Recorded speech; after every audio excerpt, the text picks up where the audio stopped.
Agora sim. Bom dia, irmãos.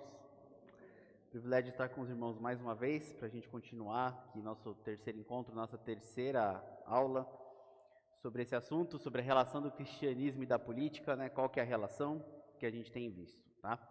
Então eu sei que alguns dos irmãos não têm acompanhado todas as aulas, alguns já me comunicaram que tem escala no Ministério Infantil, outros não puderam estar. Então eu vou tentar fazer uma revisão aqui nos primeiros minutos daquilo que a gente viu nas últimas aulas, não vai ser com a profundidade que a gente viu nas últimas aulas, mas pelo menos um panorama geral, e a gente entra então no nosso tópico do dia, tá bom? Para apresentar um pouquinho aqui para os irmãos, assim que os nossos 5 tópicos, aí quando você puder projetar o primeiro slide, o que a gente já viu até aqui. Primeiro domingo nós começamos a ver a relação entre religião e política nas escrituras, né? A relação da religião com o poder. A gente viu essa relação no Antigo Testamento. A gente tem algumas ideias equivocadas de que no Antigo Testamento ali tinha uma monarquia e que o rei ele podia tudo. E a gente viu ali que no Antigo Testamento é justamente o contrário das outras nações da época. O rei ele não podia tudo. O poder do rei era limitado. O rei não era um monarca absoluto, estilo França, da Revolução Francesa, que ele poderia tudo, né, um Luís XIV dizendo o Estado sou eu. Não, o poder dele era limitado pela própria lei mosaica. O rei só podia fazer aquilo que estava de acordo com a lei, e o poder dele era limitado também pelo sacerdote e pelo profeta. O rei não detinha o poder religioso, esse poder não estava com ele. E a gente viu o quê? 3 exemplos de reis que tentaram passar da linha e sofreram as consequências. O rei Uzias, que quis ser sacerdote, e os sacerdotes alertaram, não faça isso, ele foi fazer, ele teve lepra e foi arruinado pelo resto da sua vida. E era um rei bom, um rei que tinha feito coisas boas. Às vezes a gente acha que o rei era mau. Não, a Bíblia diz que ele era um rei bom, a gente leu isso no texto, que ele era um rei bom. Ele foi lá e fez aquilo que ele não deveria fazer. Depois a gente viu o rei Acabe, que queria as vinhas, a plantação do seu vizinho Nabote, do lado do palácio. Nabote disse, não quero, propriedade minha, dos meus pais. Aí Acabe foi chorar para Jezabel, aquela senhora boa, que a escritura relata, né, uma moça muito, muito cordial. Eles foram lá, fizeram o que tinham que fazer, mataram Nabote, pegaram as vinhas. Deus falou, Acabe, os cães vão lamber o resto do seu corpo quando você morrer, porque você violou uma propriedade que você não podia, né? E por fim a gente viu lá Saul, quando foi ultrapassando os limites até que ele não espera Samuel para exercer, para oferecer sacrifício, e Saul é empichado do poder, sofre um impeachment e ele sai. Então a gente viu que no Antigo Testamento Israel era um contraponto às outras nações. Quando você pega o Egito, a Mesopotâmia daquela época, o rei era quem? Era sacerdote, era profeta, o rei era uma divindade. E o rei no Antigo Testamento é tudo menos divino. Ele é um humano falho, como eu e você. Políticos não trazem a salvação. Então o Antigo Testamento já era contracultural naquela época. Depois nós vimos um pouquinho sobre religião e política no Novo Testamento, o Estado e a Igreja como 2 esferas distintas. Dai a César o que é de César, dai a Deus o que é de Deus, com cada um com a sua função, cada um com a sua separação. Ainda na primeira aula, nós vimos 5 ideias equivocadas sobre cristianismo e política. Eu vou passar elas daqui a pouco para os irmãos. E na aula passada nós focamos muito no texto de Romanos capítulo 13, que é a nossa relação, o cristão, com as autoridades instituídas, certo? O que é a autoridade ideal? Aí nós focamos, eu também vou passar um pouquinho sobre a principal mensagem de Romanos 13. Mas eu quero começar com uma reflexão, irmãos, que é sobre religiões políticas. E a gente precisa tratar sobre esse assunto.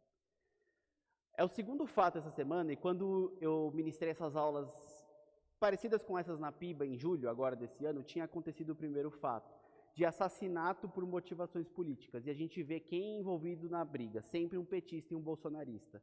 E aqui, de novo, não tem a ver com quem você vota. Não é essa a preocupação. O ponto que a gente precisa olhar, quando a gente olha para isso, é que pessoas são mortas por causa de política, em brigas, e aconteceu isso há 2 meses, quando o tesoureiro do PT foi morto, e aconteceu isso essa semana, quando mais um petista foi morto, na sexta-feira, por uma briga. por uma briga que saiu na discussão. E por que a gente chama política de religião? Quando pessoas matam por causa de uma crença, por causa de um ídolo, a política ela ultrapassou o limite de buscar o bem comum, da convivência em sociedade, e ela se tornou idólatra. A gente fala, é verdade, Lucas, isso acontece, tá certo. Aí a gente acha que isso acontece lá fora. Se dois irmãos da igreja param de se falar por causa de política, significa que a religião política está aqui dentro.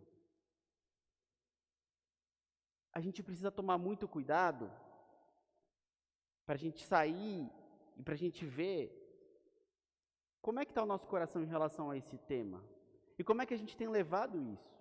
Isso não é um sintoma bom para a nação, irmãos, o que está acontecendo de ter assassinatos por motivação política. Isso não é um sintoma bom. Isso é algo triste. Ah, e por que você só está falando do bolsonarismo e do petismo? Irmãos, se os irmãos conseguirem me mostrar que existe outra religião política no Brasil, além dessas duas, onde as pessoas se matam pelos seus políticos, a gente denuncia também. Porque não existe, nesse momento não existe. Pessoas se matando pelos seus candidatos, pessoas rompendo relações. Você ouve falar de relatos de familiares que param de se falar por causa de política. E os políticos não estão nem aí para a gente, na sua grande maioria. A gente viu semana passada que a autoridade ela é serva de Deus. Deve ser serva, ministra, para servir o povo. E a maioria quer servir a si mesmo. E a gente para de se falar por conta de político. Cuidado com religiões políticas e como elas têm influenciado o nosso dia a dia. E o propósito dessas aulas é justamente a gente trazer a política para o lugar correto dela, segundo as Escrituras. É olhar a política com as lentes das Escrituras e a gente ter princípios saudáveis, princípios corretos para a gente lidar com esse assunto, para a gente não cair em nenhum dos extremos. Próximo slide não está aí porque eu esqueci de colocar, mas pode deixar, que são aquelas perguntinhas clássicas da introdução, né? Então eu vou citar aqui, para aqueles que não assistiram nenhuma das aulas, por que a gente está fazendo essas aulas, por que é importante a gente falar isso na igreja. Provavelmente algumas dessas perguntas você já se fez, certo? O que política tem a ver com a igreja? Será que tem a ver? Qual deve ser o critério para a escolha de um candidato? Devemos ter posicionamento político como cristãos? Nós devemos nos envolver na política, a gente vai falar bastante sobre isso hoje, sobre o nosso envolvimento. Devemos falar sobre política na igreja? A Bíblia nos dá alguma orientação política? A Bíblia fala de política, acho que essa a gente já respondeu bastante. Vimos que a Bíblia fala muito mais de política do que a gente imagina. A nossa mente polarizada, direita ou esquerda, conservador, progressista, democrata, republicano, e aí a gente traz para o Brasil, é sempre Lula ou Bolsonaro. A gente está no primeiro turno, Lula ou Bolsonaro. Lula ou Bolsonaro. A gente esquece as eleições importantes, que são as eleições do Congresso, a eleição para o Senado, a eleição para a Câmara, a gente foca na eleição presidencial. Toma conta, paixão nacional. É um Fla-Flu, é um Corinthians e São Paulo. Eu falei porque vai ter o jogo hoje à tarde, certo, Lu? Estamos aí aguardando. A gente encara a política como se fosse futebol. A gente não pode encarar a política como futebol. A gente não pode encarar a política como paixão. O assunto é muito mais sério. E aí vem uma outra pergunta: o que políticos cristãos devem fazer no governo? Que é o que a gente vai falar bastante hoje. Um candidato que se diz aqui, ele é um irmão da igreja, ele está num cargo público, o que ele deve fazer? Pastores devem orientar votos das igrejas, né? Ou o que a gente vai ver agora muito nas eleições, existe alguém que é pastor e político ao mesmo tempo? Candidato, pastor fulano de tal. Por que ele está usando pastor se ele está sendo candidato a um cargo público? Por que ele usa pastor? Para ganhar seu voto. É isso, para ganhar votos evangélicos. É só para isso que ele usa. Ele não deveria fazer essa confusão. E aquela que é moda, pelo menos, às vezes até lá em Atibaia eu já ouvi, que é você julgar a salvação de alguém pelo voto dele. Né? Fulano que vota em tal candidato. Ah, não, esse aí não é crente. Cara que vota em fulano de tal, em partido tal, esse aí não é crente. A nossa clássica é de julgar a salvação das pessoas. Essas perguntas que a gente tem tentado responder e seguir aqui nessas aulas que a gente tem trabalhado. E aí o convite para a gente sair sempre dos dois extremos, certo? Que eu tenho passado, o primeiro grupo, que normalmente a gente encontra nas igrejas, é o grupo que nega a política. É o pessoal que está aqui, que não gosta do tema. A gente sempre tem.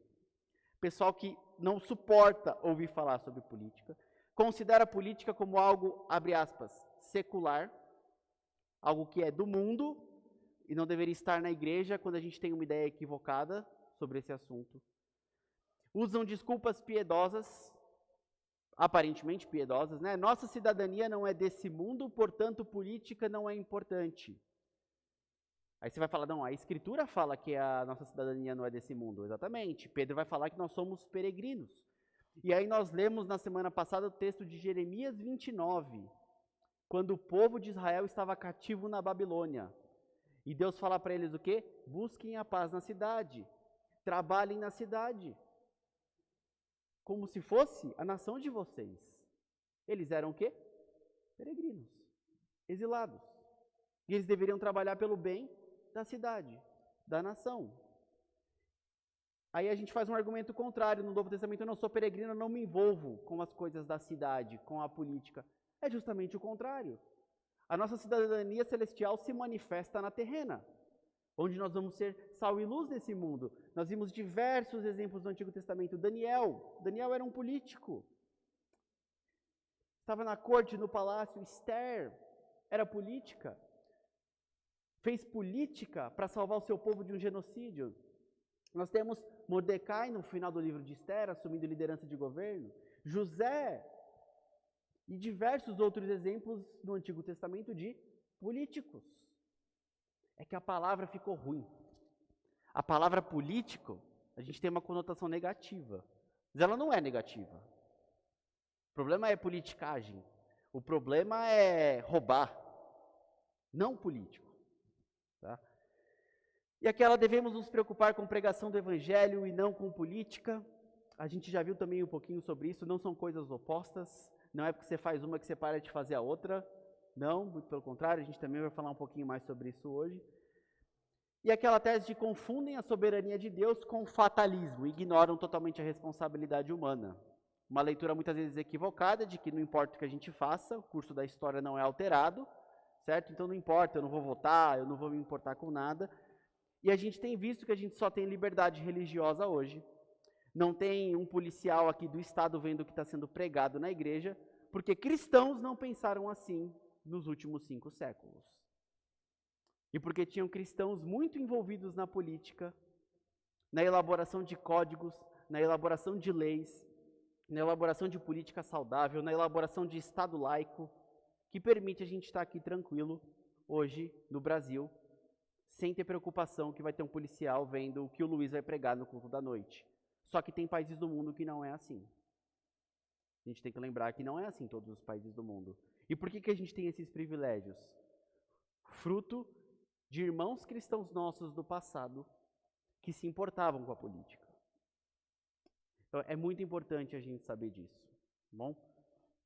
Então, o primeiro grupo é um convite para você sair da negação da política e vir para uma área de equilíbrio. Mas tem o segundo grupo, que é o grupo da redenção da política, que confundem reino de Deus e acham que o reino de Deus será implantado com a política, que acham que se a gente tiver um presidente crente, a nação vai se converter. E aí a gente então começa a batalhar para impor os nossos costumes, que se a gente impor os nossos costumes na sociedade, as pessoas vão se converter pela prática da lei.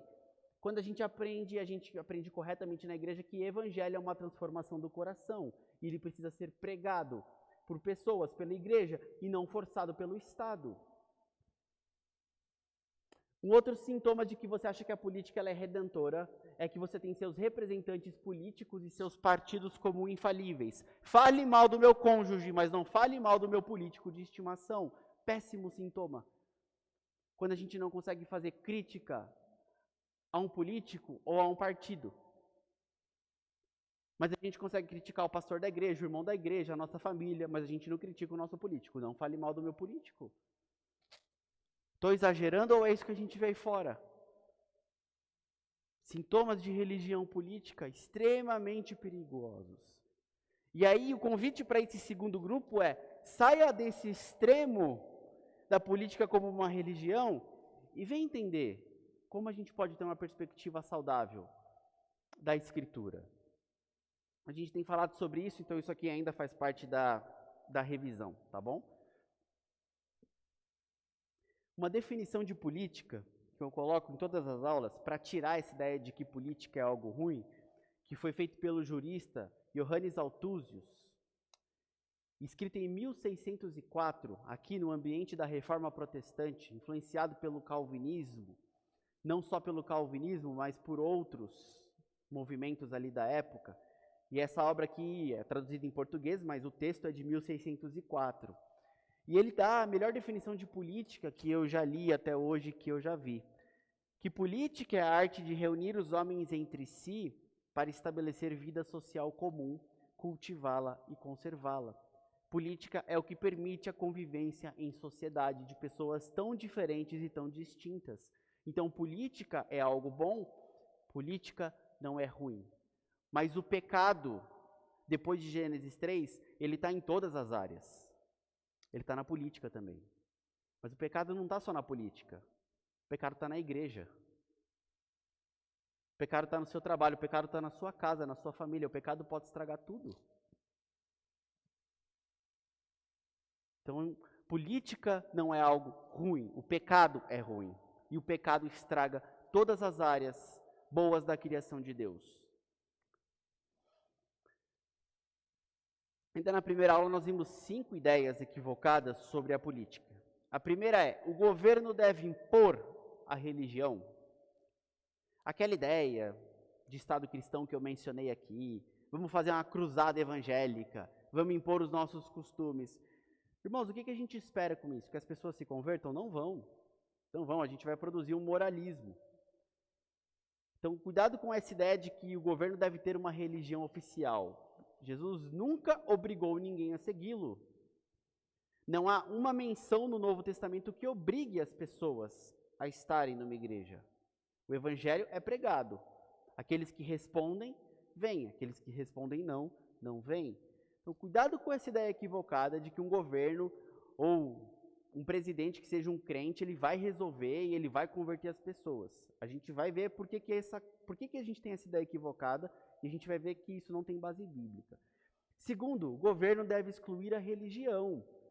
O modelo da França, da Revolução Francesa, que tira Deus completamente da esfera pública e coloca o Estado como Deus.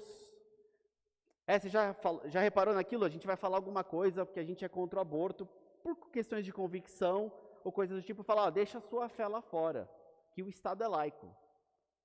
Ele está confundindo Estado laico com Estado laicista. O modelo de laicidade brasileira a gente viu aqui. Protege a crença religiosa. Artigo 5º da Constituição. Na França, a crença é para você ficar dentro da sua casa, isso hoje em dia. Tá? Na França, os assuntos da fé ficam dentro de casa. Isso é um Estado laicista.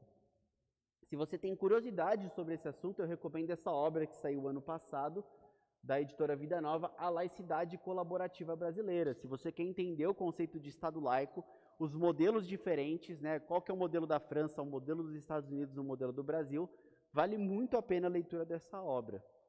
E a gente acha que o governo deve excluir a religião. Não, muito pelo contrário. O governo protege todos os credos religiosos.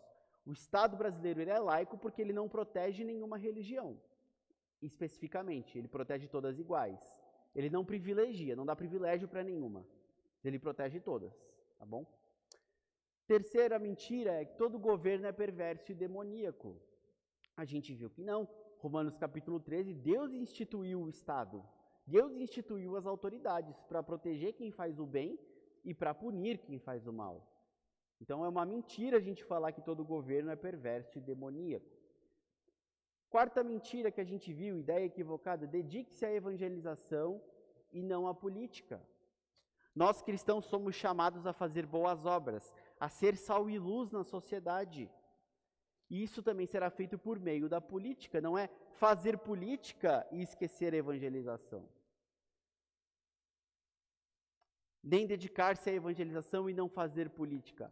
As coisas não são excludentes. Essas coisas acontecem em conjunto. Tá bom? E por fim, o contrário é dedique-se à política, não à evangelização. Então, aquelas ideias que a gente tem hoje em dia de que a igreja deve só cuidar dos pobres, alimentar os famintos e deixar o evangelho de lado. Então você fecha a porta da igreja porque ela coloca uma placa de ONG, se a igreja deixar de pregar o evangelho. Virou uma ONG. O que só a igreja faz? O que foi dado à igreja? A pregação do evangelho, a grande comissão foi dada à igreja. Ela não pode parar de fazer isso. E tem linhas evangélicas hoje em dia, teologia da libertação, teologia da libertação é católica, teologia da missão integral, algumas vertentes que falam que o evangelho é fazer ação social. Ação social não é errada. Agora, você colocar o evangelho e falar que o evangelho é fazer ação social é errado. Então a gente tem que tomar cuidado com essas ideias equivocadas e a gente viu cada uma num nível maior de detalhe nas aulas. Na semana passada, a gente trabalhou o texto de Romanos capítulo 13, a carta de Paulo aos Romanos, e a gente viu aquela ideia de que a Bíblia é muito mais e fala muito mais de política do que a gente imagina. Antes de nós chegarmos em Romanos 13, nós vimos Romanos capítulo 1. E aquele texto de Romanos capítulo 1, que é um texto pesado, é um texto que te deixa tenso, quando você lê sobre a ira de Deus se revelando contra a humanidade. O primeiro grupo que Paulo faz a crítica, nós vimos aqui por evidências históricas e pelas referências do texto, é a casa imperial de César. Os homens deixaram as suas relações naturais com mulheres. Nós paramos de adorar a criatura, de adorar o Criador para adorar a criatura, aos animais. Tudo o que acontecia no Império Romano, um cristão de Roma que lesse aquela carta, ele iria ler o que Paulo está escrevendo e associaria à casa de César. Então, há uma crítica às autoridades, porque o poder absoluto pertence apenas a Deus. Lembra que eu falei que o evangelho no Império Romano era quando o imperador ia visitar um local, uma boa notícia, o imperador está chegando a um evangelho, e Paulo em Romanos 1 fala qual é o evangelho verdadeiro, ele usa uma palavra política da época que é o evangelho para contrastar. César não é Deus, apenas Cristo é Senhor. Então, Romanos, ele está contrapondo a cultura da época, fazendo uma crítica aos poderosos. Os poderosos não escapam da ira de Deus, nenhum deles. E depois nós chegamos então em Romanos 13, de 1 a 7, apenas um slide aqui, para falar qual que é a ideia principal do texto, tá bom? E nós vimos que nós somos chamados a honrar as autoridades que Deus estabelece sobre uma nação. O propósito dessa autoridade é manter a ordem na sociedade. E aí nós vimos então quando que a gente deve obedecê-las. E a gente citou Atos 5, quando os apóstolos são proibidos de pregar o evangelho, e eles falam, importa-nos obedecer a Deus e não aos homens. E a gente viu Romanos 13, onde nós somos sujeitos a essas autoridades constituídas. Quando que nós nos sujeitamos à autoridade? E quando nós podemos desobedecer à autoridade? E em Romanos 13, 3 a 4, a gente enxerga exatamente qual é o objetivo da autoridade e quando ela é legítima. No próprio texto, a gente vê isso escrito. Paulo delimita o alcance da autoridade. Qual é a autoridade legítima ideal? Serva de Deus para o bem, agente de punição contra o mal. A autoridade ideal é serva de Deus para proteger aqueles que fazem o bem e para punir aqueles que fazem o mal. O governante que começa a governar para si mesmo. O governante que começa a querer entrar dentro da sua casa para falar como você tem que criar os seus filhos. O governante que começa a querer entrar dentro da igreja para falar o que pode ser pregado ou não. Ele deixou de ser autoridade legítima e ele pode ser confrontado e exortado. No Antigo Testamento nós vimos isso. Quando os reis saíam da linha, quando os reis atravessavam os limites da lei de Deus, eles eram confrontados pelos profetas. E alguns retirados do cargo. Então, um parâmetro que a gente pode medir a autoridade é o prefeito de Serra Negra, os vereadores de Serra Negra.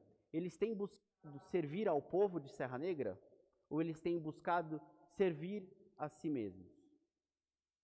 Esse é o limite da autoridade. Esse é o limite de Romanos 13. E de 1 Pedro capítulo 2, 13 a 17. Mesma coisa, o mesmo texto. Nós não vamos fazer a exposição dele. Nós vamos ler hoje ou semana que vem esse texto apenas para menção, se der tempo. Mas isso é muito importante a gente saber. Qual é a autoridade ideal? Então, nós vimos aqui os limites da autoridade. Ali o Estado, tá? Ele é limitado, o poder do Estado, pela família, pela igreja, pela escola, pelo trabalho, pelas outras esferas da sociedade. Como que a gente sabe o limite? O que daqui precisa do Estado para existir? Nada. Tudo vem antes do Estado. Família não precisa do Estado para existir. O Estado precisa de uma união de famílias para ele existir. Trabalho começou em Gênesis. Antes da queda, não tinha Estado, não tinha governo. O trabalho já existia. Não precisa do Estado para existir trabalho, para existir produção. Igreja, o povo de Deus, a comunhão, não precisa do Estado para existir. E esse é o limite do Estado. Agora, quando há conflito entre essas esferas, aí você tem o Estado o quê? Para punir aquele que está errado. Aí ele pode entrar. Você tem um caso de violência doméstica, é assunto do Estado. Espada para punir aquele que está executando a violência doméstica. Aí ele é chamado para intervir. Instrumento de Deus para punir quem faz o mal. Ok, nesse caso está correto. Tá bom? E no próximo slide aqui, respondo à pergunta, qual a função do Estado e para que ele foi criado segundo as Escrituras? Isso aqui é muito importante. Grave isso, tire foto disso, memorize esses versículos, porque é a base para quando você for votar, quando você for identificar um partido político, um candidato, você vê aqueles que estão mais próximos desses ideais. E aí é um bom norte para a gente saber em quem que a gente deve votar ou não. Então, ainda recapitulando esse ponto. Romanos 13, de 1 a 7, o Estado deve promover a segurança do povo. O Estado é feito para trazer a espada, em Romanos 13. A espada não faz carinho. A espada não é um brinquedo, é a arma da época. Então, o Estado tem a espada para trazer segurança para o povo. Tá? Ele refreia os efeitos do pecado. Já imagina se a gente não tivesse Estado, cada um fazendo o que bem entende, segundo o seu próprio coração. Onde que a gente ia parar? Não tinha mais humanidade, né, gente? Já tinha acabado tudo. A gente já tinha se matado. A Bíblia nunca defende a anarquia. E a anarquia é o que a gente pode chamar, muitas vezes, de extrema-direita, sem nenhum tipo de Estado.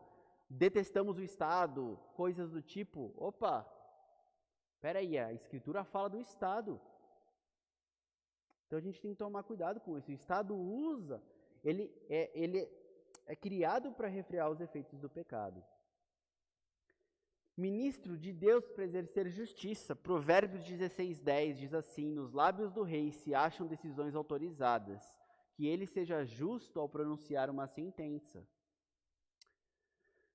Cobrança de baixos impostos. Provérbios 29:4 diz: o rei justo traz estabilidade ao país, mas um amigo de impostos o leva à ruína. Em 1 Reis 12, o reino de Israel é dividido por uma questão de impostos. Quando Roboão, filho de Salomão, fala, não vou abaixar os impostos, o reino do norte fala assim, então tchau, a gente não tem nada a ver mais com Judá. O reinado de Salomão foi próspero, mas Salomão aumentou absurdamente a carga tributária do povo. E quem sofre com altos impostos? Quem paga impostos e quem ganha menos. Então, quando o governo fica aumentando carga tributária, quem sofre no país são os mais pobres, sempre. E ele não está preocupado com isso. O Estado deve respeitar a propriedade privada, o mandamento não furtarás. Se você pode roubar, é que você rouba alguma coisa que não é sua, é do outro.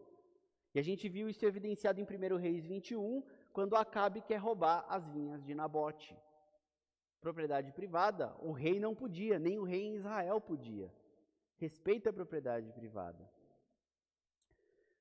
A autoridade deve ser serva do povo e não uma casta privilegiada. Provérbios 28:16 diz assim: o príncipe sem juízo aumenta a opressão, mas o que odeia a avareza viverá muitos anos.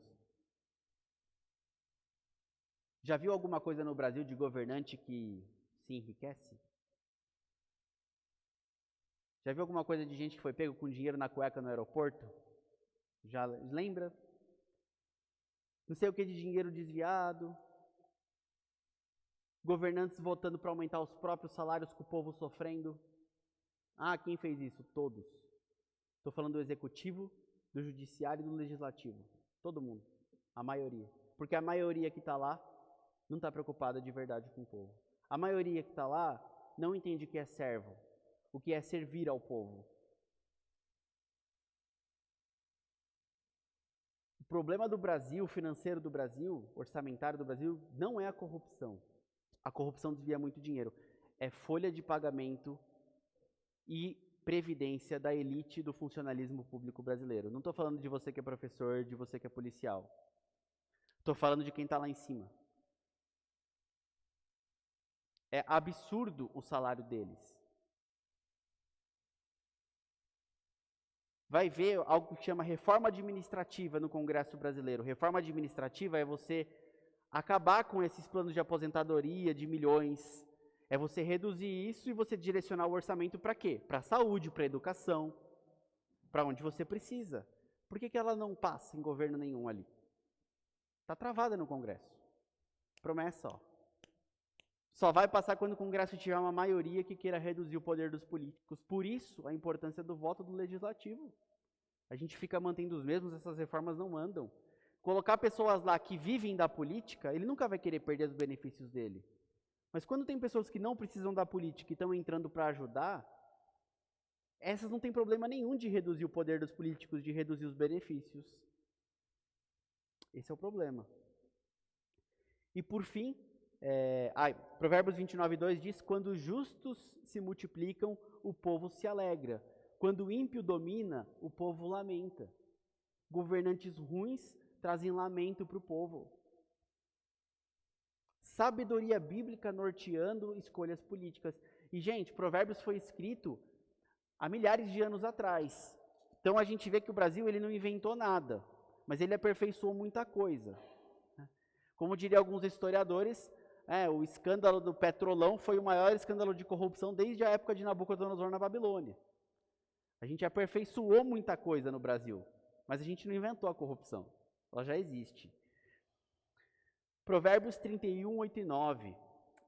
Abra a boca a favor do mundo pelo direito de todos os desamparados. Abra a boca, julgue retamente e faça justiça aos pobres e aos necessitados. E aqui a gente vê o modelo de justiça no país. Se você é pobre e você precisa de um advogado, porque você roubou um pão, você não vai conseguir, você ainda é preso. Se você é rico, foi envolvido em partido, em corrupção ali com partidos políticos, você ainda consegue fazer o juiz que te julgou se tornar suspeito. Você tem advogado que paga. Aconteceu no Brasil. Você vai até o Supremo com um monte de embargo, não sei o que, você chega na última instância e está lá, e daqui a pouco você está livre aí andando. Se você é pobre no Brasil, esquece. Abra a boca, julgue retamente e faça justiça aos pobres e aos necessitados. Uma frase, essa questão das autoridades constituídas, que é desse livro aqui, que eu passo no próximo slide, foi a última leitura que eu fiz dessas todas, Calvino em Praça Pública. Traz um histórico de todos os reformadores, desde Lutero e Calvino, e aquilo que eles escreveram sobre as questões de Estado e política. A gente vem aqui até o século XIX e XX, ele diz assim: quando o Estado ou seus governantes deixam de enxergar a si mesmos como servos e começam a ver a si mesmos como salvadores e executores das questões da consciência individual, usurpam invariavelmente as prerrogativas de outras esferas mais propriamente ordenadas. Somente Deus é o proprietário e senhor, E todos os homens de qualquer grau ou qualidade são seus servos, agricultores, empregados e vassalos. Eles devem prestação de contas e reconhecimentos. O século XX evidenciou os extremos que os regimes totalitários alcançariam se os cidadãos não colocassem o governo em seu lugar. Salvador e servo parecem ser as duas principais opções para a autoimagem governamental.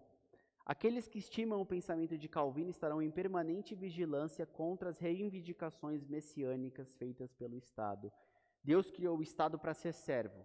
Muito cuidado quando esse Estado se apresenta como Salvador, que vai resolver todos os seus problemas. Ele cita aqui o século XX, os regimes totalitários. O que aconteceu e quantos milhões foram mortos se os cidadãos não vigiarem e colocarem o governo no devido lugar dele? É um perigo. E eu mencionei aqui algumas curiosidades quando nós pegamos Estados Unidos, Inglaterra, Suíça, Holanda e Escócia. Nós nunca tivemos ditaduras nesses países, porque a sabedoria bíblica norteou a fundação deles, cheio de freios e contrapesos e poderes divididos, onde nunca um partido ou uma pessoa conseguiria dominar o poder para si e fazer o que bem entende. Nunca houve ditador nesses países. Sabedoria bíblica norteando a política. Pode assumir o pior presidente dos Estados Unidos, o pior da história, pode assumir o pior tirano lá, ele não vai conseguir fazer o que ele quer. Não vai conseguir fazer o que ele quer. Tem o Congresso, tem a Suprema Corte, você tem os estados com independência ali, muito maior que aqui no Brasil, por exemplo, o que é crime na Califórnia não é crime no Texas, ou vice-versa. Um presidente, ele nunca vai conseguir cooptar tudo. As Forças Armadas têm subordinação diferente, não são subordinadas a um poder central, mas têm subordinação aos estados. E aí você não consegue cooptar as Forças Armadas, porque para um político dominar tudo, ele precisa ter o quê? A arma. E dominar quem tem o poder de fogo, certo? Quando você separa tudo isso, quem consegue agregar e juntar? Não consegue. E tudo isso parte, irmãos, a sabedoria bíblica de política parte da doutrina da queda do homem. A gente entende que o homem é caído, que o coração humano é mau, que o coração humano é vaidoso, e você deixar o poder com uma pessoa só é arriscado, é muito arriscado. Então todos esses países se fundaram nessa suspeita. E a gente vê ideias contrárias do iluminismo, de que o homem é bom, a natureza humana é boa, a política vai resolver os nossos problemas. O resultado disso é o quê? Revolução, morte e ditadura. Sempre, anota, anota. Quando o Estado quiser ser salvador, você tem um problema. Coloquemos o Estado no lugar dele, que é como servo.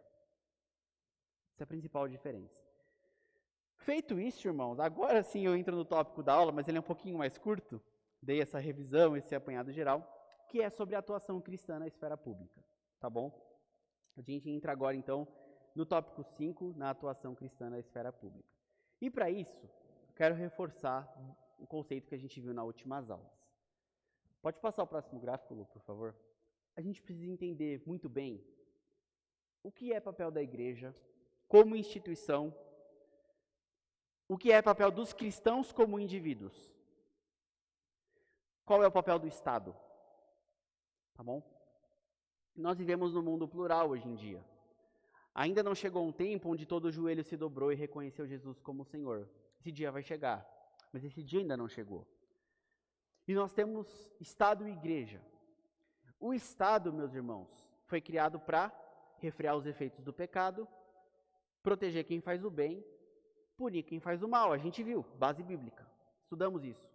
A gente resume isso que o Estado ele deve buscar o bem comum da sociedade, tá? O Estado deve proteger, deve buscar o bem comum das pessoas, daqueles cidadãos que ele serve. Estranho a gente falar, né?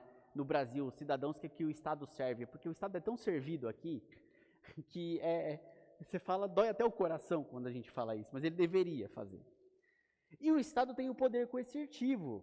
Quer dizer, é a espada que a gente viu em Romanos 13. Se você não cumprir a lei, você será punido. Você não tem opção. Se a lei for devidamente aplicada, você será punido. Você ultrapassou o limite de velocidade e foi pego num radar, vai chegar multa na sua casa. E não tem essa de você falar, não, eu sou crente. Tipo, não posso, eu sou o filho do rei. Você vai pagar multa e acabou. Você parar de estacionar, você vai tomar multa, o guarda vai mandar. Alguém que bebe e pega no teste do bafômetro vai pagar multa ou vai ser preso, vai lá ouvir. Tem que ser, quando a lei funciona, funciona muito bem. Se você só negar imposto na declaração do seu imposto de renda, a Receita vai pegar você. Tá aí, é o poder coercitivo, você não tem escolha. Esse é o Estado. Refrear os efeitos do mal e do pecado, refrear os efeitos do coração pecaminoso, foi feito para isso. A igreja não é um poder coercitivo. Irmãos, você está aqui hoje porque você quer. É um ajuntamento voluntário. Igreja é um ajuntamento voluntário. E o que foi dado à igreja? A grande comissão, a pregação do evangelho. Ministrar as ordenanças, o batismo e a ceia. Disciplina eclesiástica. Tudo isso foi dado à igreja e não foi dado ao Estado. Então, é muito importante a gente saber, Estado e Igreja, ambas têm funções legítimas delimitadas pela Bíblia. Okay? Agora vamos lá, grava isso aqui que eu vou falar. A espada foi dada ao Estado, não foi dada à Igreja. A Igreja não tem a espada. A Igreja não faz justiça. Quer ver um exemplo muito prático? Políticas imigratórias, o Estado tem que ser responsável. Quando a gente viu aquela onda de imigração na Europa alguns anos atrás e atentados terroristas aumentando muito, o Estado abriu a porteira. O Estado tem que tomar cuidado e proteger os seus cidadãos para não entrar bandido, para não entrar gente violenta. Como que a igreja trata o estrangeiro e o imigrante? A igreja cuida deles. Por exemplo, a gente tem agora, eles conhecem a Vila Minha Pátria, aquele projeto que a gente está em Morungaba. Tem o Vila Minha Pátria aqui em Morungaba, da Junta de Missões Nacionais, que está trazendo um monte de refugiados do Afeganistão depois que o Talibã invadiu lá. E a gente tem algumas igrejas que têm ajudado, a PIBA tem ajudado lá também. Estão cuidando dos imigrantes. Quem tem que fazer a política migratória é o Estado. O Estado tem que tomar cuidado. Ele tem que tem que ser bem-vindo, mas tem que tomar cuidado. Senão você está trazendo um monte, às vezes, de terroristas. O Estado é responsável pela segurança. A igreja acolhe as pessoas, a igreja investe e cuida dessas pessoas. Então eu falei da espada. Agora, irmãos, a pregação do evangelho foi dada a quem? A igreja. Não foi dada ao Estado. O Estado não tem que converter ninguém. Porque ele só teria uma forma para fazer isso, a força. E a gente não vê esse tipo de conversão na Escritura. Mas vai num país muçulmano do Oriente e tenta ser cristão lá. Lá o Estado te obriga a crer. Lá, se você não andar na linha, o Estado te obriga a ter crença. Mas a gente não vê isso na Escritura. Então é muito importante, a espada foi dada ao Estado, a pregação do Evangelho foi dada à igreja. O Estado pode punir e obrigar as pessoas que não querem obedecer às leis. A igreja não pode obrigar ninguém a fazer nada. Nós pregamos. Se as pessoas não quiserem se converter, o que a gente pode fazer? Obrigá-las a estar aqui? Jesus não mandou a gente fazer isso. Então isso é muito importante, irmãos. Como instituição, Estado e igreja têm suas funções. Agora o próximo slide eu quero mostrar. A igreja, como instituição, tem diversos cristãos individuais. Tem eu, tem você, que está sentado aqui, certo? E nós, na nossa vida, nós temos várias responsabilidades. Tá? Vou explicar um pouquinho melhor isso. Mas a igreja, como instituição, deverá sempre fazer aquilo pela qual ela foi chamada a fazer. Pregar o evangelho. A igreja, como instituição, deve fazer isso. Pregar o evangelho. Tá? Agora, os cristãos de uma igreja local têm diferentes funções dentro dessa própria igreja e dentro de cada uma das esferas que Deus colocou. Deixa eu explicar isso um pouquinho melhor. Talvez no seu trabalho hoje você é um engenheiro, você é um médico, você é um político, você é um pedreiro. No seu trabalho você é um pastor. Na igreja você tem alguns ministérios, você investe em algumas vidas de forma mais intencional, você faz um discipulado, você dá aula para o departamento infantil, você dá aula numa escola dominical. Na sua família, você é uma mãe ou você é uma esposa. Na faculdade, você é um aluno universitário. E no Estado, você é, no mínimo, um cidadão que tem deveres e direitos guardados pela Constituição e que você deveria, pelo menos, votar, fiscalizar quem te governa e pagar seus impostos. Então, há uma diferença entre a igreja e instituição CNPJ, aqui só para exemplificar, e cristãos e indivíduos do CPF. Por que eu estou falando isso? Porque não é errado que cristãos se envolvam com política. Mas a igreja como instituição deve tomar muito cuidado, porque senão a gente vem no culto hoje à noite aqui e começa a trazer bandeira de partido na hora do culto. Opa! Confusão de esferas. É igreja e Estado, aqui como eu mostrei distintamente, aqui ó. Está acontecendo demais isso nessas eleições, vocês não têm noção. Diversos. Espaço do culto para pregação e propaganda política. Descarada. Confusão. O pastor pode pregar sobre política? Claro, tudo que está na Escritura ele pode pregar. Na hora do culto, numa mensagem, ele está expondo um texto de Romanos 13. Vai expor, vai aplicar, não tem problema falar de política. Agora, quando começa o partidarismo, quando começa a invasão, é uma confusão. Então, é isso que a gente tem que tomar cuidado. A igreja para de fazer aquilo que ela é chamada a fazer, que é pregar o evangelho, que é ter o culto público aqui dominical para pregação, para reunião dos santos, para começar a fazer política no púlpito. Mistura de esferas. Não dá. Agora, cristãos como indivíduos se envolverem na política, a gente já vai chegar lá com mais detalhes. Mas isso não tem nenhum tipo de problema. Tá bom?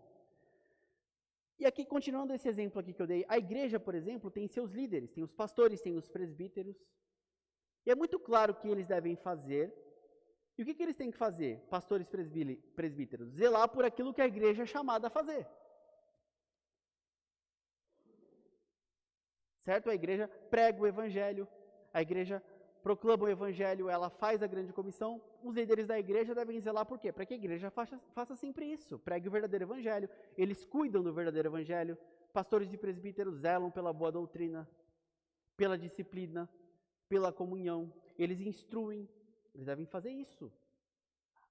Aí foi a pergunta, o que é um pastor político? Faz sentido? Daquilo que um pastor é chamado a fazer? Por outro lado, meus irmãos, dentro da igreja, alguns cristãos vão trabalhar no Estado. Alguns podem ser chamados a trabalhar no Estado. Seja como um deputado, como um vereador, como um juiz, como um cargo comissionado. A pergunta é, o que esses cristãos devem fazer lá? A gente não acabou de ver que pastores e presbíteros devem trabalhar para a igreja, para aquilo que a igreja é chamada a fazer? A gente viu as funções da igreja grande comissão. O cristão que vai trabalhar no Estado deve fazer aquilo que o Estado é chamado a fazer. O que o Estado é chamado a fazer? Proteger o bem, punir aquele que faz o mal, refrear os efeitos do pecado e buscar o bem comum. Então, um cristão que vai trabalhar no Estado deve buscar o bem comum. Aquelas funções que a gente viu que o Estado tem, segundo as Escrituras. É para isso que ele vai trabalhar no Estado, para buscar o bem comum. Eu divido isso normalmente em 3 níveis, né? Como deve ser o envolvimento dos cristãos com o Estado e com a política? Todos nós temos um envolvimento básico. Se você é maior de 18 anos no Brasil, você tem. Que é o envolvimento com responsabilidade e zelo como cidadãos. Isso qualquer um, pastor da igreja, isso aqui não importa. Que é o voto com responsabilidade, a fiscalização dos governantes. Isso eu e você deveríamos fazer com excelência. Não deixar para votar na última hora, não pegar a colinha do irmão da igreja, não deixar para escolher o senador e o deputado federal na última hora, porque são os cargos mais importantes. Então, no nível básico, todos nós somos chamados a se envolver com política. A gente tem que pagar impostos, a gente vota. Se o voto deveria ser obrigatório ou não, uma outra discussão. Eu acho que não, mas no Brasil é, então ok. Então a gente tem um nível básico. Aí eu chamo de um nível intermediário, que é envolvimento com partidos políticos, não necessariamente que você vai ser um candidato, mas você pode ser um filiado. Existem instituições, irmãos, que é a ANAJUR, Associação de Juristas Evangélicos Brasileira. O Instituto Brasileiro de Direito e Religião, que esses caras fazem um trabalho, irmãos, vão buscar, porque é muito importante. A gente fica com medo de que um presidente de uma outra vertente ideológica vai perseguir os cristãos, no Brasil vai fechar a igreja. Não é nada disso que a gente tem que se preocupar. A gente tem que se preocupar com o Ministério Público. É uma das coisas que a gente se preocupa. E o que essas instituições fazem de trabalho, de defesa, de menção. Teve uma escola em Minas Gerais que foi atuada pelo Ministério Público, porque a campanha era Deus me fez assim, de crianças. Uma escola cristã, confessional, ela tem toda a liberdade de fazer isso. É LGBTfobia. E aí a gente tem o quê? Essas instituições trabalhando, cristãos aqui, advogados, essas instituições ajudando, brigando pela liberdade religiosa. Extremamente importante esse trabalho. Cristãos em comissão de liberdade religiosa na OAB espalhados pelo Brasil. Esse envolvimento tem aumentado, isso é muito importante. Então, nesse nível intermediário, eles não são políticos, mas eles estão envolvidos ali muito mais com a política. Pessoas que falam sobre o tema, professores, jornalistas, teólogos públicos, por exemplo, tem um teólogo que eu gosto muito que chama Guilherme de Carvalho, de Belo Horizonte, do Labri. Ele é alguém que fala, publica na Gazeta do Povo, jornal. Ele é um teólogo, um pastor, mas que fala sobre esse assunto. E aí a gente tem num nível avançado, políticos cristãos, candidatos a cargos públicos, juízes, que são aqueles que de fato estão ali na linha de frente. Talvez você vai ser alguém que vai ter um envolvimento no nível básico com a política. Faça isso com responsabilidade e excelência, para a glória de Deus. Se envolva no nível básico para a glória de Deus, naquilo que você é chamado a fazer. Talvez você vai ser chamado no nível intermediário, se envolva nesse nível para a glória de Deus.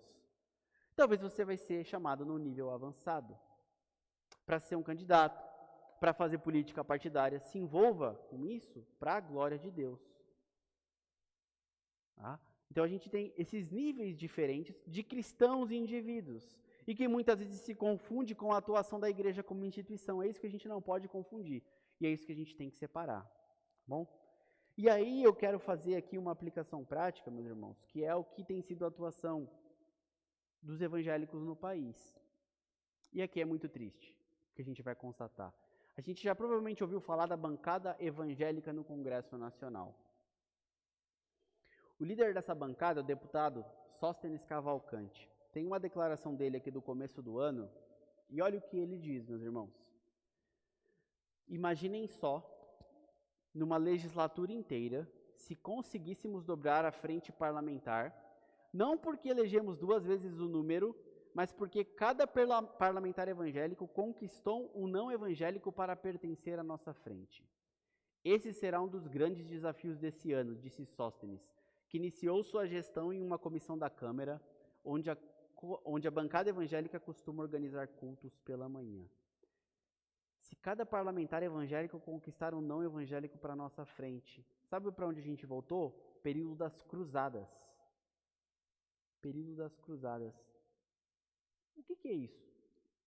O que isso aqui tem a ver com o bem comum? O que esse tipo de pensamento, de bancada evangélica, de domínio, tem a ver com proteger o bem e punir o mal? Com buscar e resolver os problemas da sociedade?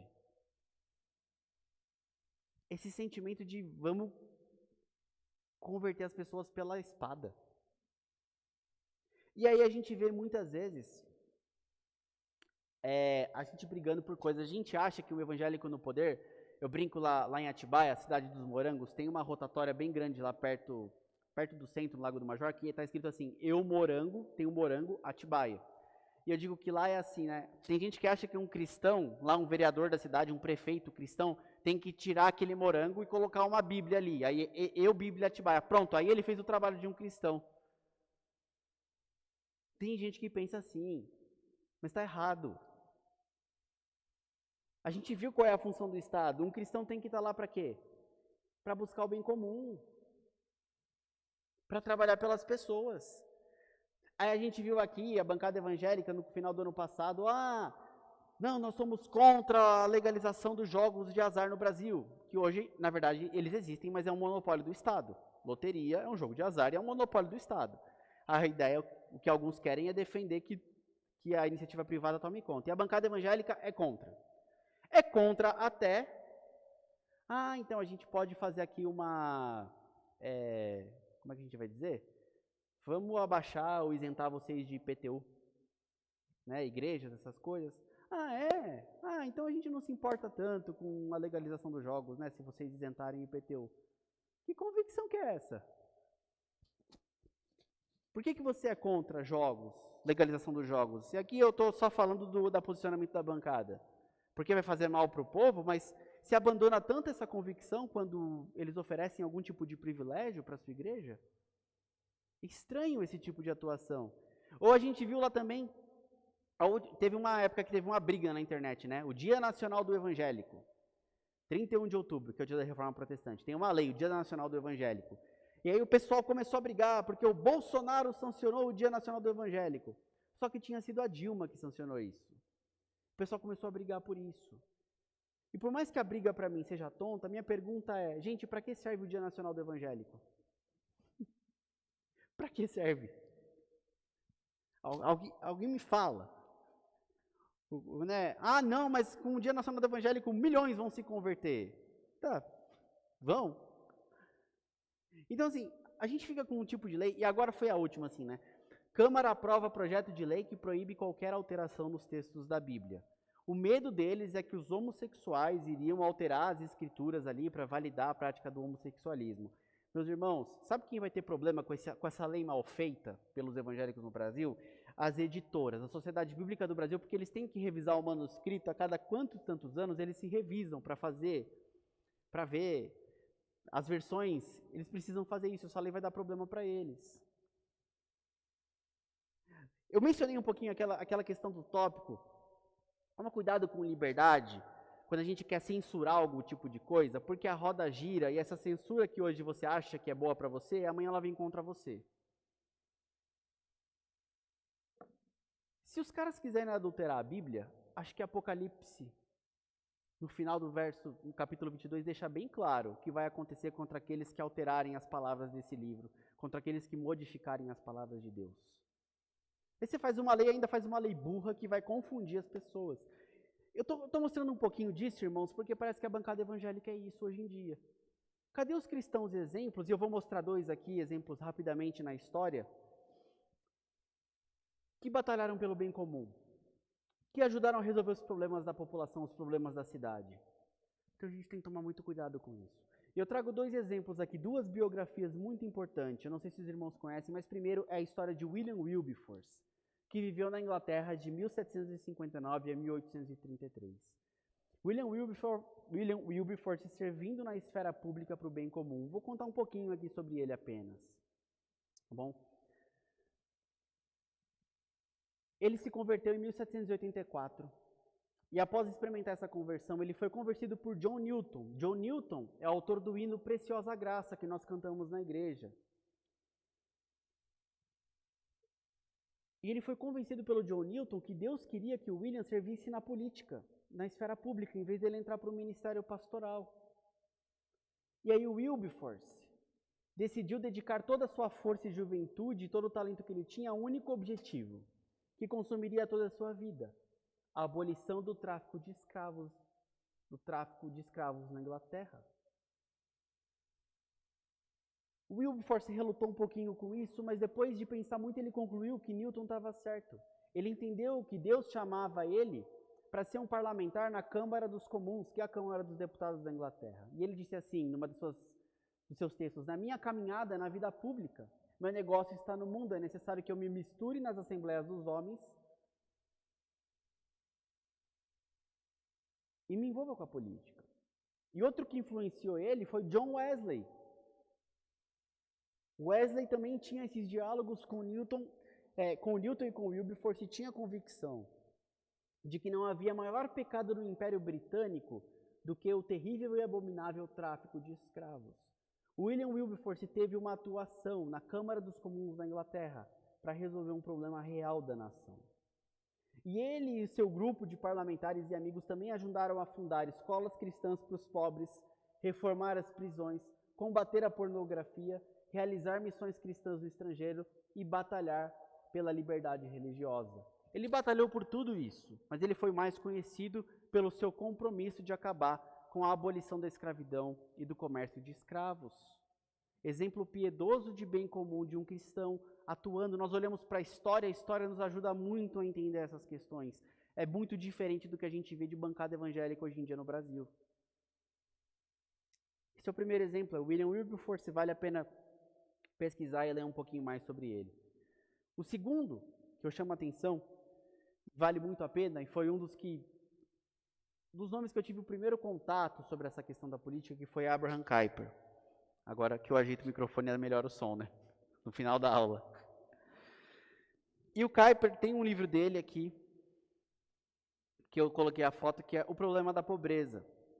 E Kuyper, o discurso dele aqui, foi feito na Holanda no primeiro Congresso Social Cristão, em 1981.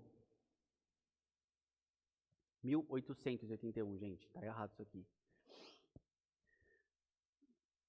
E o que o Kuyper fez ali? Ele falou o seguinte, os socialistas estão falando da pobreza.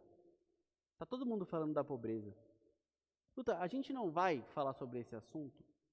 E o Kuyper, meus irmãos, ele começou como um pastor de uma congregação pequena lá na Holanda. Mas depois ele foi estudando sobre esse assunto e ele deixou o pastorado para fundar o Partido Antirrevolucionário da Holanda e se tornou primeiro-ministro da Holanda. Você nunca vai ver no escrito do Kuyper uma mistura, ou dele fazendo campanha como pastor. Quando ele entendeu que o chamado dele era outro, ele deixou o ministério pastoral e foi ser um político. Não tentou usar uma coisa para ganhar outra, ou vice-versa. E ele denunciou o quê? Qual foi a denúncia dele? Contra a Revolução Francesa.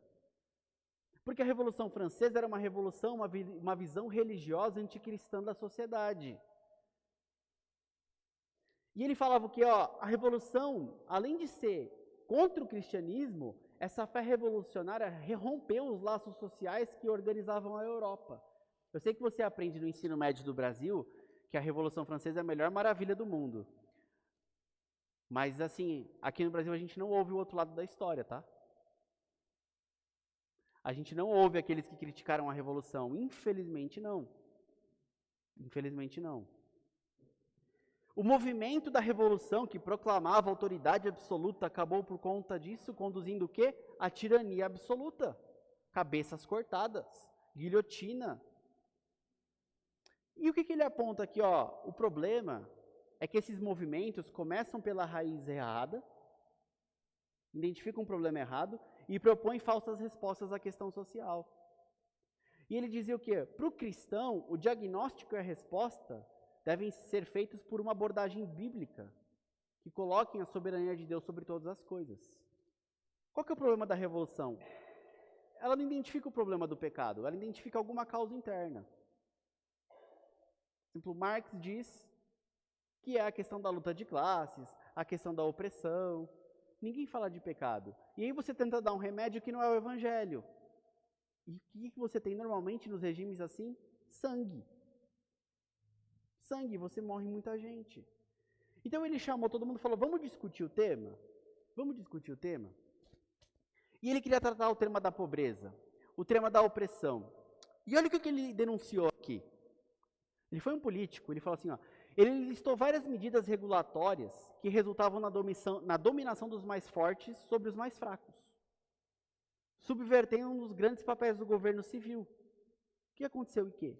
O que aconteceu aqui? A gente tinha o quê? Tributação em excesso, lá na Holanda, estavam intervindo no comércio exterior, regulando os preços dos aluguéis, ditando os termos da agricultura. E o que o Kuyper denunciou? Cada uma dessas leis e regulações foram capturadas por um amplo grupo de interesses, para consolidar por meio da lei a sua dominação econômica.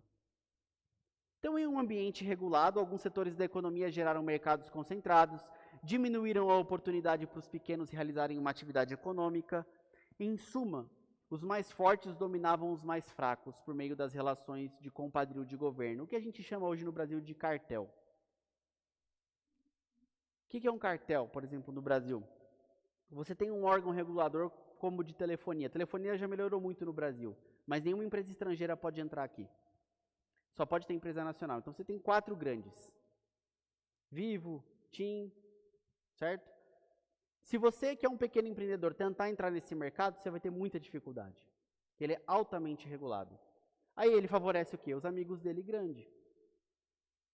E os estrangeiros, se viesse uma Siemens, uma Vodafone, querer entrar aqui no Brasil, ela não consegue. Se os estrangeiros entrarem, para quem quer melhorar? Para o consumidor. Mais concorrência, mais oferta de serviços. Aí a gente regula aqui ali, não deixa eles entrarem. Quem que é beneficiado? É o consumidor? Não, são as 4 grandes empresas. Aí você tem um cartel. Era um desses crimes que estava acontecendo na Holanda. Os mais fortes dominavam os mais fracos. E o Kuyper denunciou isso. E o Partido Antirrevolucionário, que foi fundado dele, antirrevolucionário por quê? Antirrevolução Francesa. Não concorda com a revolução para fazer as coisas. Ele defende o quê? Reformas, para resolver os problemas práticos da população. Então o que ele defendia? O Kuyper defendeu nesse discurso? Uma descentralização do governo civil, devolvendo ao poder ao nível local. Então menos Brasília, mais Estado de São Paulo e mais Serra Negra. Mais poder para governadores e prefeitos e menos poder concentrado distante da gente lá em Brasília. Seria isso que ele defendeu para a Holanda. Desregulação para que o governo se limitasse ao papel da justiça pública e deixasse de distorcer a atividade econômica. Porque um cartel só existe porque o governo deixa, gente. Porque é o governo que regula. E ele impede a entrada de novos concorrentes. Ele impede que pessoas empreendam, desenvolvam sua atividade econômica. O governo atrapalha muitas vezes.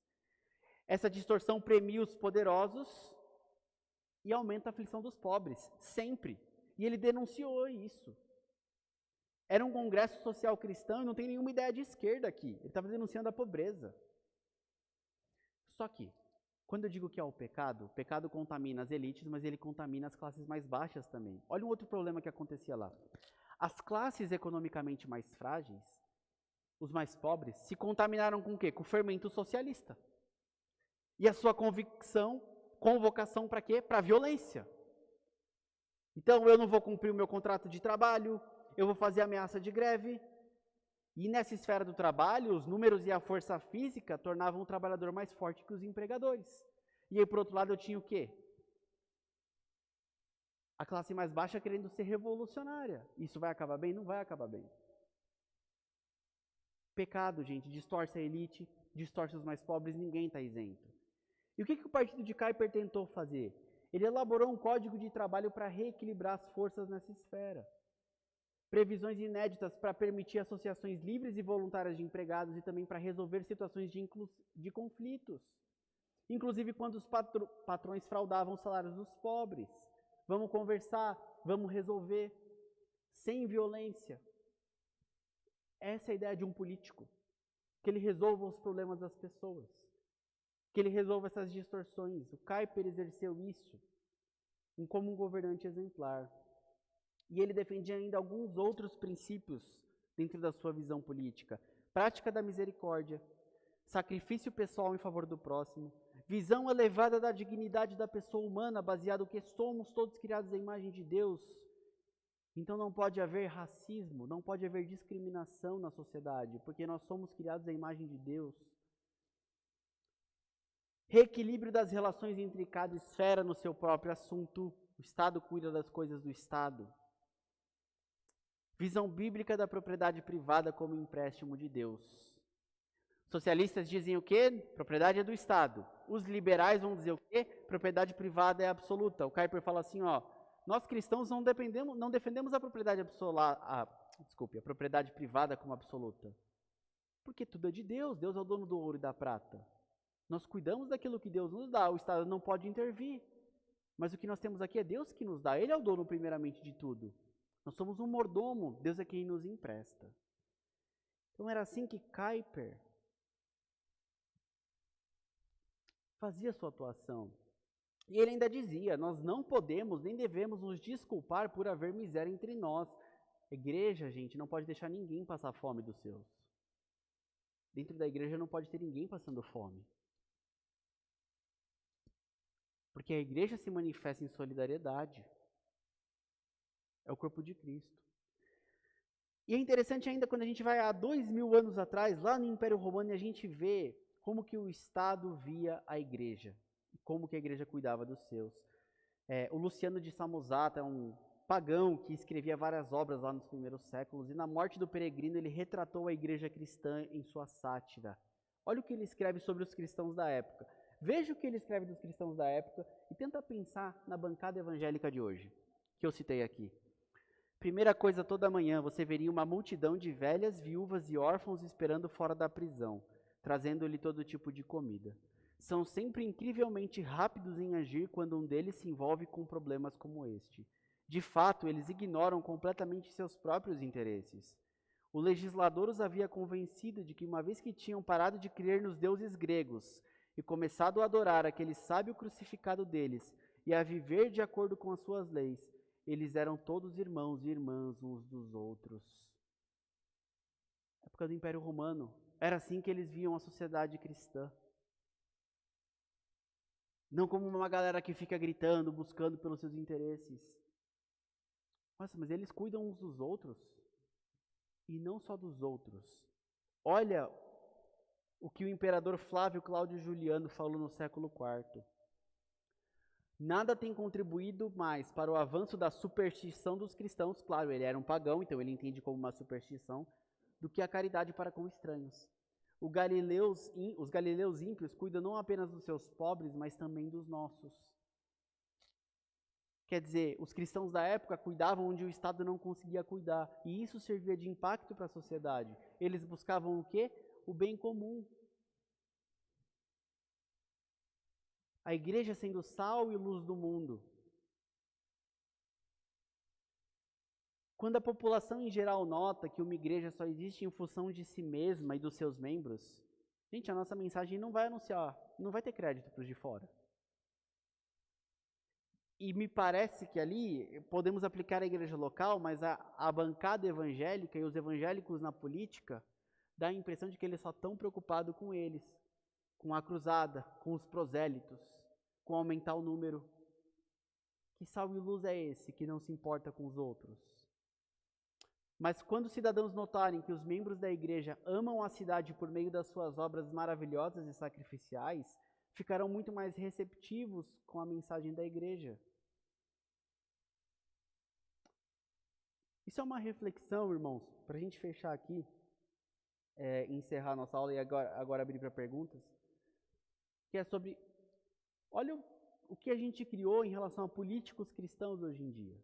A gente não tem nenhuma dessa percepção. Estamos muito longe de William Wilberforce, de Kuyper e desses cristãos que atuavam ali no Império Romano, aqui sem poder político, claro, o Império Romano não tinha cristãos ali ocupando cargos, mas da forma como eles impactavam a sociedade.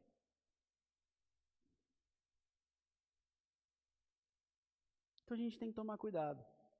Por outro lado, a gente vai ver muitos líderes cristãos defendendo coisas diferentes do que eu falei aqui, irmãos.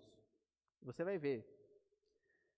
E já tem aparecido. E aí eu quero trazer mais uma citação para a gente tratar essa questão com equilíbrio. Porque, legal, Lucas, muito legal o que você falou aqui, mas tem muita gente que não pensa assim. Exato.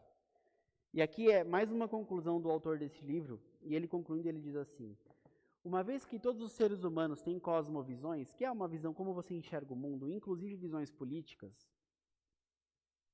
não é automático que cada líder cristão se expresse com sabedoria bíblica sobre as questões de Estado. É possível ser um ótimo cristão e, ao mesmo tempo, sustentar pontos de vista tradicionais não comprovados, apoios incondicionais a um partido, a uma ideologia, a um candidato. A misturar a igreja com o Estado, muitas vezes fazer confusão. Os exemplos mais sinceros de fé nem sempre são os mais corretos sistematicamente. Muitos cristãos viram-se na crista da onda de algum movimento, com o qual muito concordavam, somente para descobrir mais tarde que discordavam substancialmente de outros aspectos daquele mesmo movimento político. Esse conteúdo que eu tenho trazido para os irmãos, ele não é novo no sentido de que foi algo inventado agora, não, mas a gente vê na história essas convicções e essa sabedoria bíblica política, mas é novo no nosso contexto de Brasil. Então, é muito fácil você ver gente divergindo e gente indo para um outro lado, gente trazendo Às vezes por maldade, às vezes por desconhecimento. A gente não é Deus para saber. Se o cara traz um político para falar no culto dele, por desconhecimento ou porque ele é safado mesmo. Não dá para a gente saber. Mas quando a gente entende a sabedoria bíblica, isso vai nortear a gente na escolha do voto.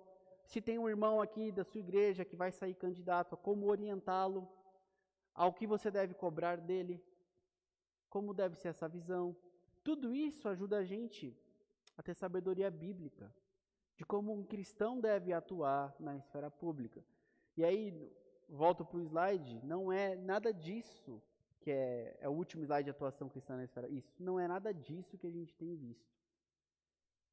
E por que não é nada disso? A gente olhou à luz da palavra, as funções do Estado, a gente olhou para os textos bíblicos e a gente olhou para a história da igreja, que nos deram ferramentas para fazer um juízo daquilo que temos visto no Brasil e chegar à conclusão, a gente está indo para uma direção errada e equivocada. Então que Deus nos dê sabedoria para entender como deve ser a atuação cristã na esfera pública. Com equilíbrio, moderação, buscando o bem comum, nunca abandonando a fé, votando com as suas convicções de fé, mas sempre buscando o bem comum. Acho que por hoje a gente pode encerrar aquilo, pelo tempo, tá? 10h16, e aí